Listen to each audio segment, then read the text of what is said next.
नमस्कार, मैं आदित्य स्वागत करता हूँ आप सबका अपने चैनल ईडू फोरम एकेडमी पर। आज का हमारा टॉपिक है ज्योग्राफी क्लास 6 का सेकंड चैप्टर। और ये अपने चैप्टर पर पहले चलते हैं हम।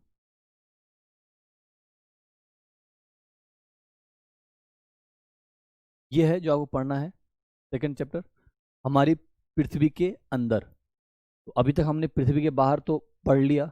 पृथ्वी ब्रह्मांड में है, सूर्य के चक्कर लगाती है और अपने एक्सिस पर ये रोटेट कर रही है। इस पर प्लेटें हैं। एक को हमने कॉन्टिनेंटल प्लेट बोला, यानी महाद्वीपीय प्लेट। एक को हमने एक देखा कि समुद्र है, तो समुद्री प्लेटें भी हैं, राइट। अब हम जरा पृथ्वी के अंदर चलेंगे। तो पृथ्वी के अंदर बेसिकली जाने का कारण ये है कि पृथ्वी पर बहुत सारी स्थलाकृतियां हैं। जैसे हमने देखा पहाड़, पठार, पर्वत, नदी। तो इन स्थलाकृतियों में दो बल काम करते हैं, एक आंतरिक बल और एक बाहरी बल। आंतरिक बल यानी जो पृथ्वी के अंदर जो प्रेशर लग रहा है, जो बल लग रहा है, वो आंतरिक बल होगा। और बाह्य बल यानी बाहरी बल, जैसे निक्षेप हो गया, अपर्दन हो गया। तो नदियां, हवा, समुंदर, इनके द्वारा कुछ स्थलों में परिवर्तन किया जाता है, तो हम इन्हें बाहरी बल कहते हैं।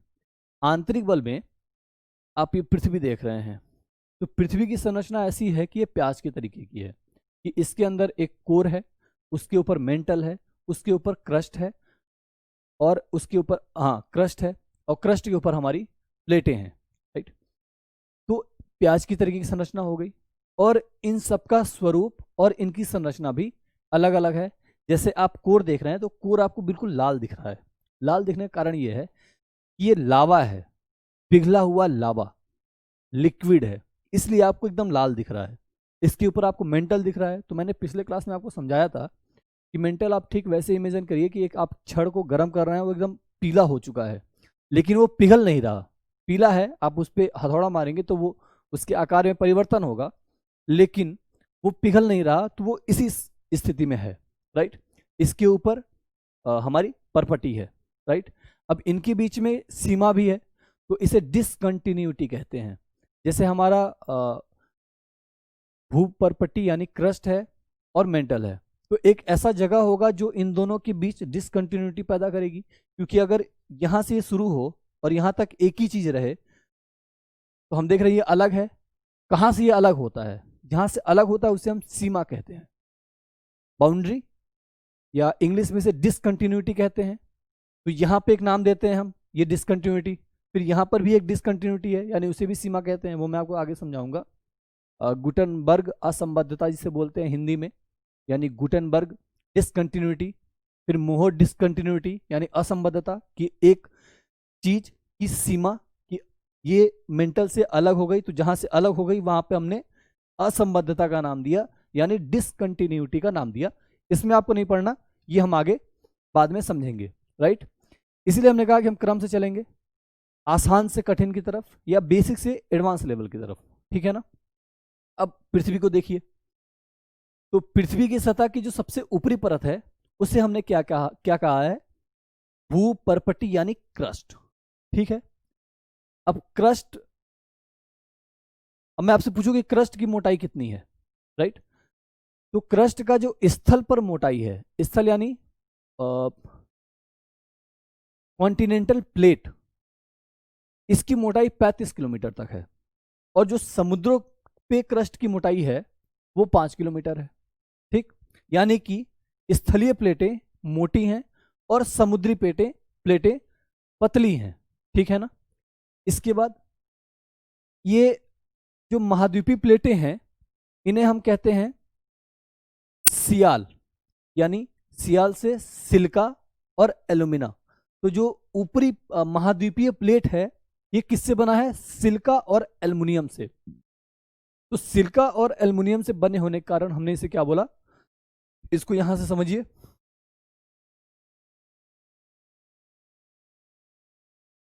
सिलिका का आप SI ले लीजिए, तो SI हो गया, राइट। और एल्युमिना, तो एल्युमिना का आप AL ले लीजिए, तो ये क्या बना? सियाल। तो अब आपको याद रहेगा कि ये जो महाद्वीपीय प्लेटें हैं, राइट, ये किससे बनी है? सिलिका और एल्युमिनियम यानी कि सियाल से। सियाल आपको याद रहेगा, ठीक है। तो ये तो हो गया कॉन्टिनेंटल प्लेट का। इसके बाद हमने समुद्री प्लेटें भी देखी। तो समुद्री प्लेटों को हम सीमा कहते हैं। सीमा का अर्थ होगा पहले आप सीमा लिखिए, सीमा। अब आप SI से क्या सोच सकते हैं, तो SI से सिलिका हो जाएगा, राइट, सिलिका। और सीमा MA, MA यानी मैग्नीशियम। तो ये किसका बना है, समुद्री प्लेट। सीमा यानी सिलिका और मैग्नीशियम ये प्लेट। और कॉन्टिनेंटल प्लेट क्या है, सिलिका और एल्युमिनियम यानी सियाल।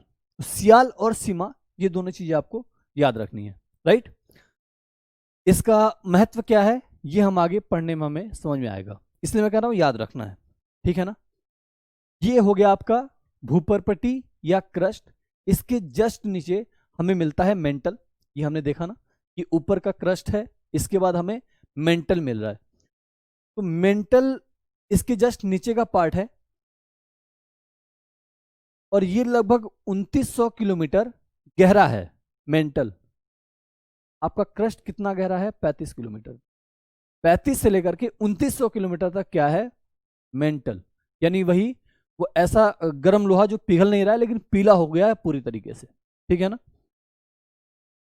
उसके बाद इसके सबसे आंतरिक इसका जो परत है वो है कोर, राइट। इसे क्रोड कहते हैं हिंदी में और इंग्लिश में कहते हैं कोर। और इसकी त्रिज्या लगभग 3500 किलोमीटर तक है, राइट।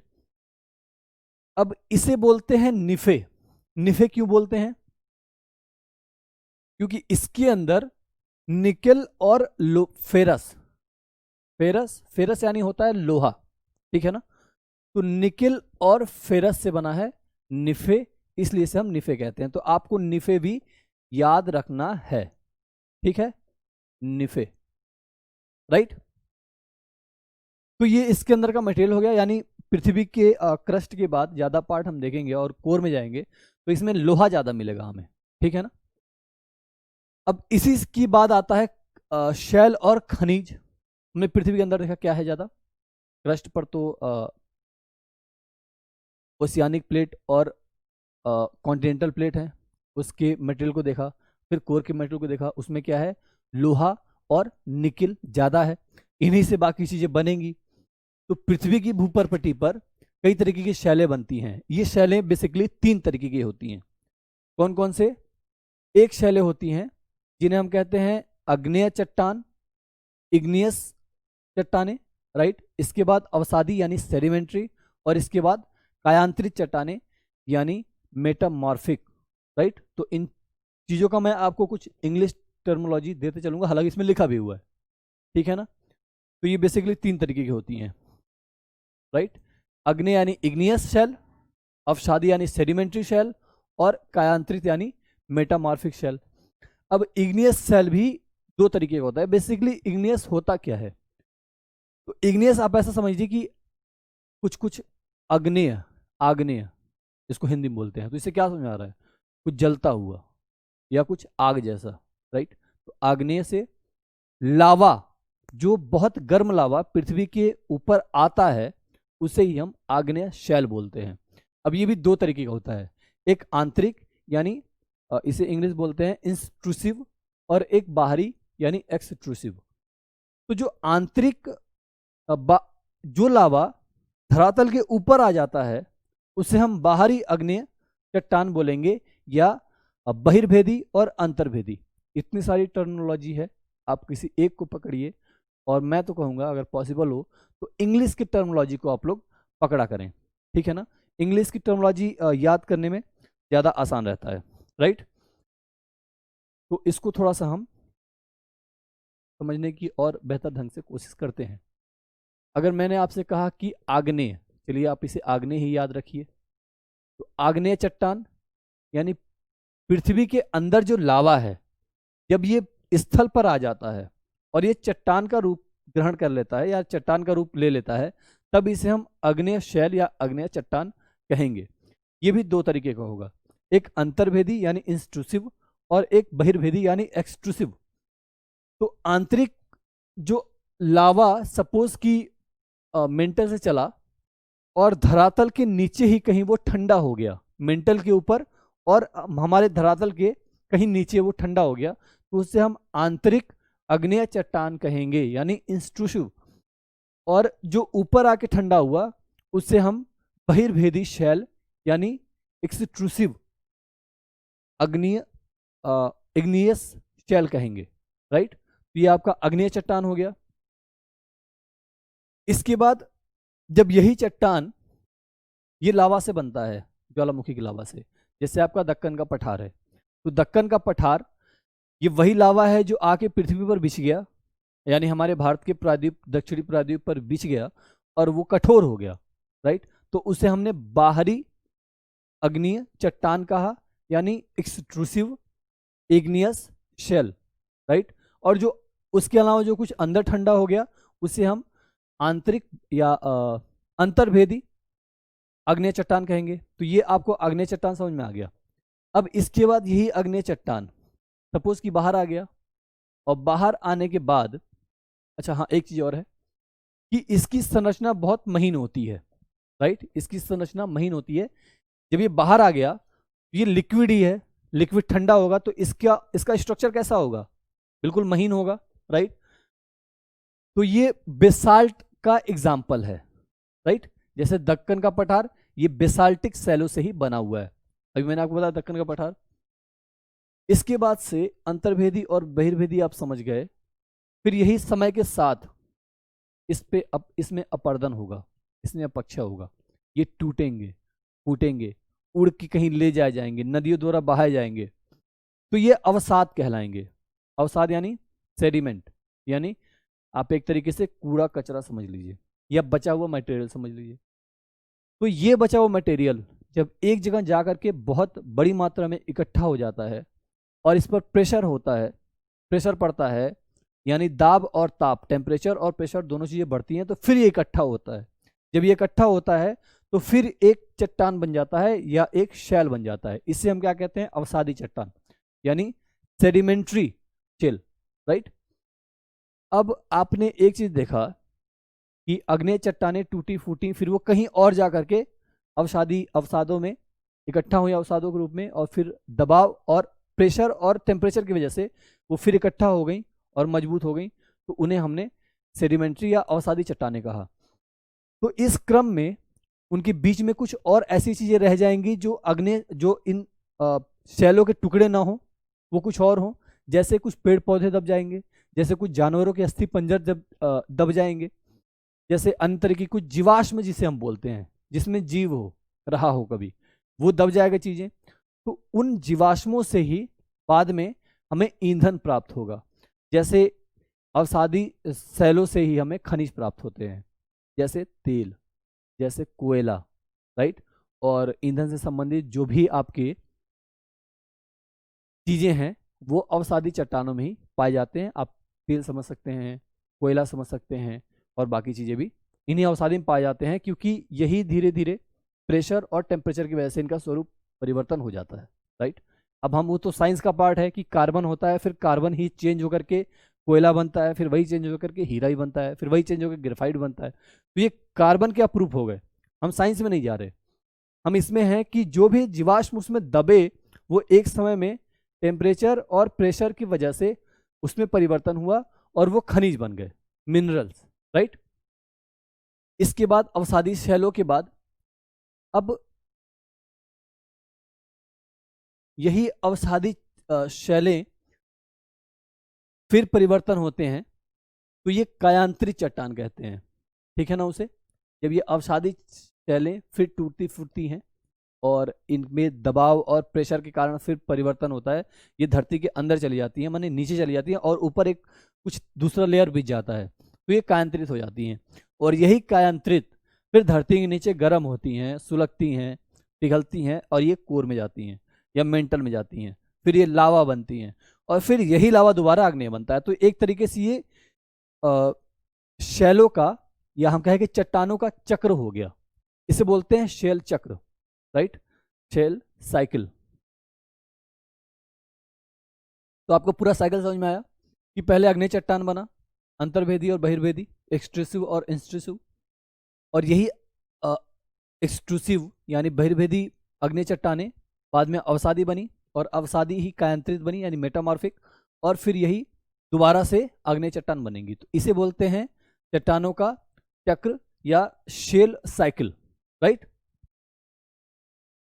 अब इसका एग्जाम्पल है आग्नेय चट्टानों का, ये जो कायांतरित चट्टानें हैं, इन्हें जब हम खोद करके अपने इस्तेमाल के निकालते हैं तो हमें हर स्तर से अलग अलग चीज़ें मिलती हैं।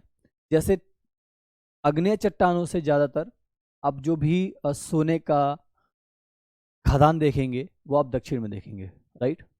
इसके अलावा आप जो भी खनिज से संबंधित मिनरल देखेंगे, जैसे तेल हो गए, कोयला हो गए, ये आपको अवसादी चट्टानें जहाँ पर हैं वहाँ से निकलेंगी।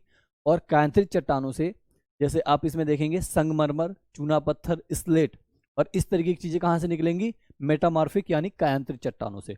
ये सारा कुछ प्रेशर और टेम्परेचर का खेल है।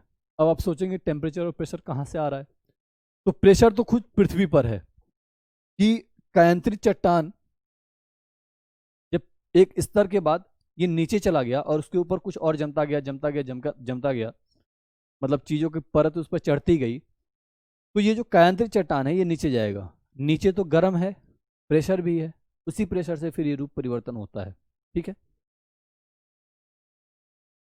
अब इसके बाद आपने शेल देख लिए, तो शेल कितने महत्वपूर्ण है आपने साथ में ये भी समझ लिया कि हमें ये मिनरल्स देते हैं, साथ में हमें बेसिक चीज़ें जैसे सड़क, घर और इमारत बनाने के लिए भी हम इनका उपयोग करते हैं। कई बार ये आपके खेलने के लिए भी, खिलौने बनाने में भी इनका इस्तेमाल होता है, राइट। ये देखिए, ये लाल बलुआ पत्थर से बना है और ये सफ़ेद संगमरमर से बना है, राइट। तो इस तरीके से इनका उपयोग होता है हमारे जीवन में। अब आप देखिए एक चीज़, ये है पूरा शेल चक्र, इसी को बेसिकली हमें समझना है कि पहले तो मैग्मा से समझते हैं। ये मैग्मा निकला और यहाँ फैला, तो जब ये फैला ऊपर, जो धरातल के ऊपर आ गया, यानी जो हमें दिख रहा है, उसे हमने इग्नियस यानी अग्नेय चट्टान बोला। और अग्नेय में भी कौन सा, बहिर्भेदी यानी एक्सट्रूसिव, राइट। तो ये बहिर्भेदी चट्टान हो गया, बहिर्भेदी अग्नेय हो गया। और जो अंदर ठंडा हुआ उसे हमने अंतर्भेदी चट्टान कह दिया, अग्नेय चट्टान। अब ये फिर समय के साथ कालांतर में टूटेगा, फूटेगा, ये अवसाद बनेगा, राइट। अब ये अवसाद विभिन्न माध्यमों से, जैसे नदी से, हवा से और अन्य चीज़ों से, ये एक जगह से जाकर के दूसरी जगह फिर इकट्ठा होता है। ये यहाँ पर इकट्ठा हुआ, अब यहाँ पर इसे प्रेशर और टेम्परेचर मिल रहा है, तो फिर ये और मजबूत हो रहा है, इसके बीच का बाउंडेशन और तेज हो रहा है, तो ये शेल बन गया। अब इसके अंदर तो केवल अवसाद, केवल ये लावा तो रहा नहीं, क्योंकि लाने के माध्यम से कई चीज़ें इसके अंदर दबी कुचली, इसके अंदर समा गई, राइट। तो इन्हीं से हमें खनिज मिलता है, राइट। यही अवसादी चट्टानें हो गई। अब यही अवसादी चट्टान एक समय बाद जब इस पर अन्य परतें चढ़ जाएंगी मिट्टी की, राइट। सपोज कि एक अवसादी चट्टान बना और इसके बनने के बाद फिर कुछ और अवसाद आते गए और इसके ऊपर एक और अवसाद बन रहा है, अवसादी चट्टान, तो ये क्या बन जाएगा, ये कायांतरित हो जाएगा, राइट, यानी मेटामॉर्फिक। ये कायांतरित हो गया आपका, ठीक है। इसमें प्रेशर और टेम्परेचर से फिर चीज़ें इसमें गल रही हैं, गल के फिर ये धीरे धीरे लावा बनेगा, और लावा बनने के बाद फिर यही लावा नीचे से पृथ्वी के निकलता है और फिर यही बिछ जाता है। तो इस तरीके से ये क्या हो गया, शेल चक्र, राइट, शेल साइकिल, ठीक है। अब इसमें कुछ बॉक्स हम देख लेते हैं, कुछ बॉक्स में इंपॉर्टेंट फैक्ट्स होते हैं। तो अगर आप जब भी एनसीईआरटी को पढ़ें तो इनके बॉक्स को पढ़ना ना भूलें, राइट। जैसे ये बॉक्स है कि विश्व की सबसे गहरी खान दक्षिण अफ्रीका में है और इसकी गहराई लगभग, इसको 4 किलोमीटर तक खोदा गया है। 4 किलोमीटर तक मतलब हम नीचे जा पाए हैं भूपरपट्टी के, राइट।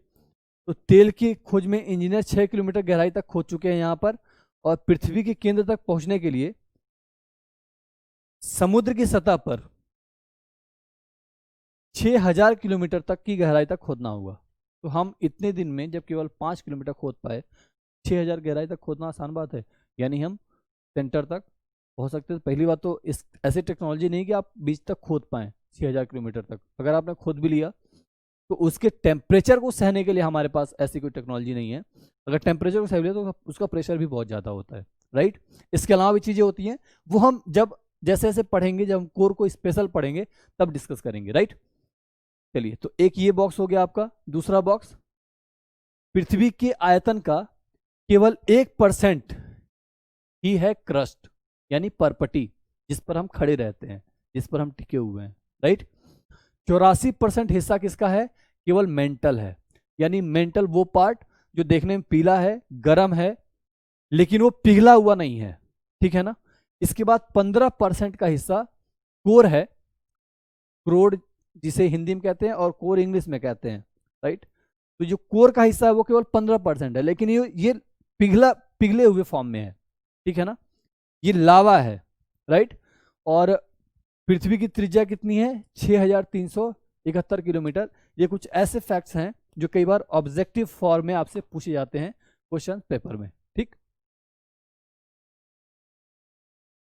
अब आपने ये देख लिया, फिर इग्नियस को हमने पढ़ा, सेडिमेंट्री पढ़ा और मेटामॉर्फिक पढ़ा। तो इग्नियस लैटिन शब्द है और इग्नियस का अर्थ होता है अग्नि, इसीलिए हम हिंदी में इसे आग्नेय कहते हैं। तो आग्नेय दो तरह की चट्टान हो गई, अंतर्भेदी और बहिर्भेदी, यानी इंस्ट्रूसिव और एक्सट्रूसिव, राइट, वो हमने समझ लिया। फिर सेडिमेंट्री, और इसका अर्थ होता है स्थिर, जब अवसाद एक जगह जा करके स्थिर हो जाएं और प्रेशर और टेम्परेचर से वो फिर इकट्ठे हो जाएं तो हम उन्हें सेडिमेंट्री शेल बोलेंगे, राइट। तो ये अवसादी चट्टानें हो गई।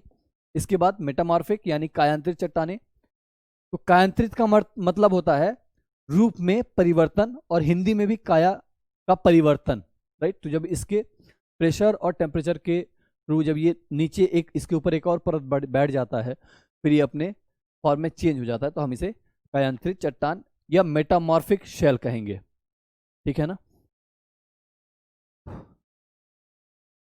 चलिए, तो अब ये कितने हमारे लिए इंपॉर्टेंट है, ये सब बातें तो इसमें आप जानते ही हैं, राइट।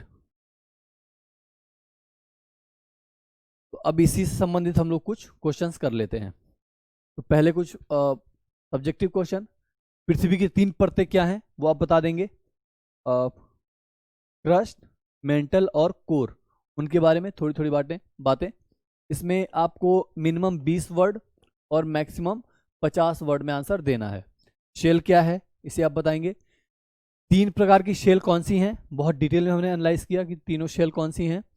फिर बहिर्भेदी यानी एक्सट्रूसिव, और अंतर्भेदी यानी इंस्ट्रूसिव शेल का निर्माण कैसे होता है। शेल चक्र से आप क्या समझते हैं, यही शेल चक्र, यही हमने पढ़ा, राइट। फिर शेलों के क्या उपयोग हैं और कायांतरित शेल क्या हैं, ये आपको बताने हैं, लिखने हैं। अगर लिखने में कोई समस्या आए तो आप मुझे कॉल कर सकते हैं, मैसेज कर सकते हैं, व्हाट्सएप कर सकते हैं, या आंसर आप लिख करके मुझे मैसेज कर सकते हैं, ठीक है। उसको हम चेक करेंगे कि आप लोग चीज़ों को कहाँ तक समझ रहे हैं, राइट। अब कुछ ऑब्जेक्टिव, द्रवित मैग्मा से बने शेल क्या होते हैं, तो अभी हमने देखा मैग्मा से क्या बनते हैं, अग्नेय शेल, राइट, जो अंतर्वेदी और बहिर्वेदी हैं। फिर पृथ्वी का सबसे भीतरी परत कौन सा है, कोर, ये केवल है तो 15%, लेकिन सबसे अंदर यही है, राइट। फिर सोना, पेट्रोलियम और कोयला किसके उदाहरण हैं, तो खनिज के उदाहरण हैं, राइट। जीवाश्म क्या है, तो जीवाश्मों से ही हमें खनिज मिलते हैं, यानी ईंधन के लिए हम जो इस्तेमाल करते हैं, जैसे कोयला, जैसे आपके तेल, राइट, ऑयल। इसके बाद शेल जिसमें जीवाश्म होते हैं उसे क्या कहते हैं, तो अवसादी सेलों में हमने देखा इसी में जीवाश्म जाकर के इकट्ठे हो जाते हैं, राइट, तो इसे हम क्या कहेंगे, अवसादी शेल।